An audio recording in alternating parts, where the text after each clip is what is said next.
Grease will be familiar to all NPs who have committed themselves to private practice.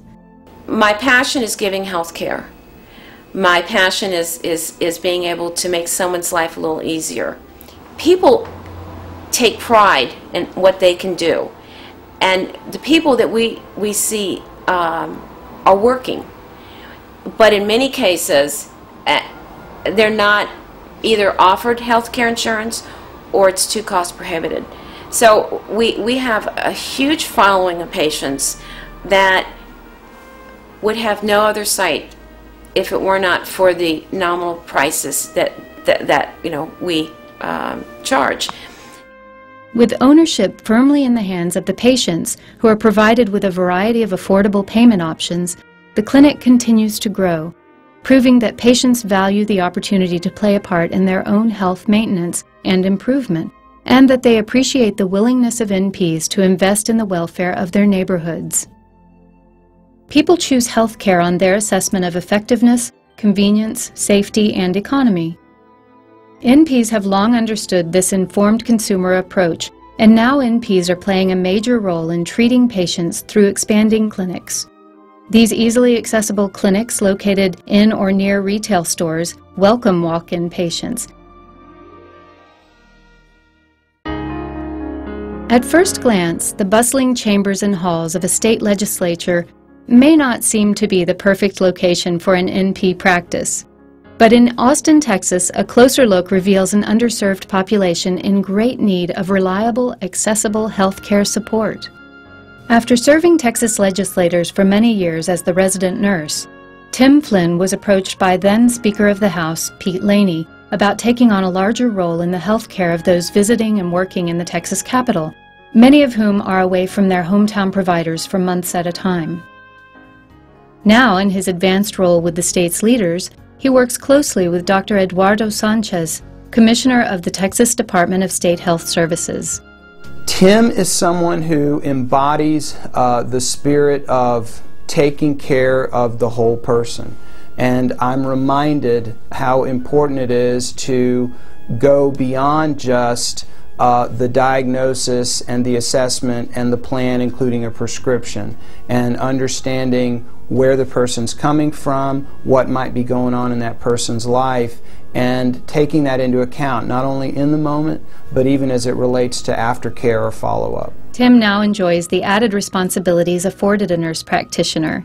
I really haven't encountered any obstacles in becoming a nurse practitioner. Didn't have any difficulty getting into a program, and I've been very well accepted here at the Capitol.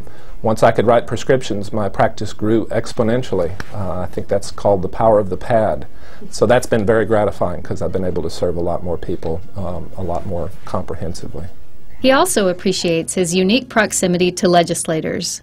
I think we have to encourage our legislators to pass evidence-based legislation.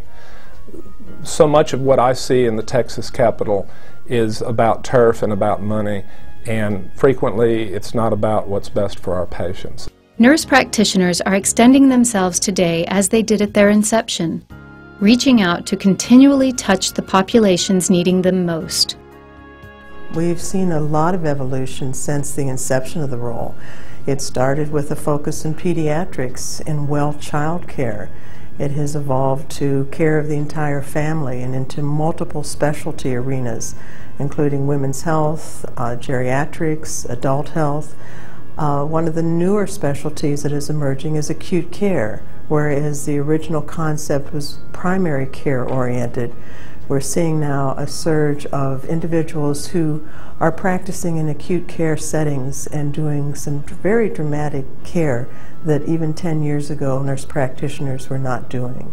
I really feel that NPs can truly contribute a great deal by using and harnessing the tremendous advances in information technology and in genetics to improve the delivery of care to patients. Thinking about the future, I think there are a number of contributions that we can make. A big one right now, I think, is we're beginning to see more and more nurses in more and more countries around the world very much interested in the nurse practitioner role and what it's accomplished in the United States, and beginning to look at what kinds of contributions can nurses in their own countries make towards the health care of their own citizens. We need to keep what we do very patient-focused, and I think nurse practitioners will continue to do that in all of the discussions and dialogue in the future. I also think that nurse practitioners will play a major role in re-engineering healthcare, and that's really what needs to occur over the next couple of decades. Well, I hope that we'll continue to provide the kind of good health care that we have been providing, as well as being able to champion a much more fair and equitable health care system for those marginalized patients that we have been taking care of for so many years. What will occur over the next few years will be the development of subspecialty nurse practitioner certification.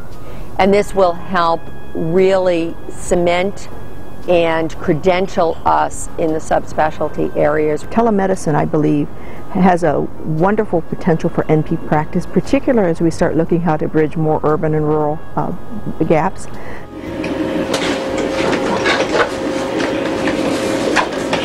We're going to listen to your heart now, Martha, and Casey's going to do it from there, and Casey and I will both be able to hear. Listen to your heart sounds now, ma'am. Okay.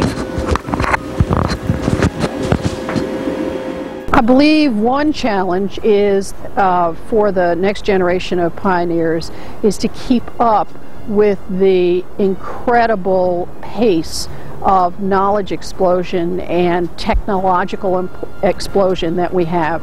It's very, very hard to stay current, and it becomes increasingly difficult to stay current. So that's a big challenge, because you don't want to offer your patient anything less than absolute cutting edge. I think we will come to the point where nurse practitioners will be the primary care providers in this country. And I think because they are so good, we are so good, I guess I would like to say, at doing the health promotion and the disease prevention and doing the primary care pieces, that we're really going to be able to step in and help change the way primary care is delivered in the next 20 years. Gone are the days of the physician being the captain of the ship. I think that there's a lot of interdisciplinary work which we're much more comfortable with than other entities are, that will contribute to that, and that nurse practitioners should, if they play their cards right, be the leaders in all of this. Of course, AANP will continue to listen to its members and make their voices heard. They've been a voice. They've been a voice to affect policy. They've been a voice to affect regulations, scope of practice, to drive home what we need as a profession to do what we do.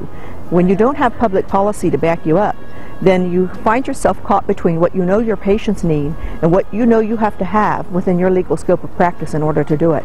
So AANP has stand there at the forefront of allowing and promoting what we need as nurse practitioners to provide the best possible care to our patients.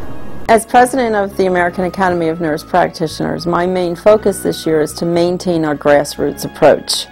The Academy has always been a grassroots organization where, you know, we get our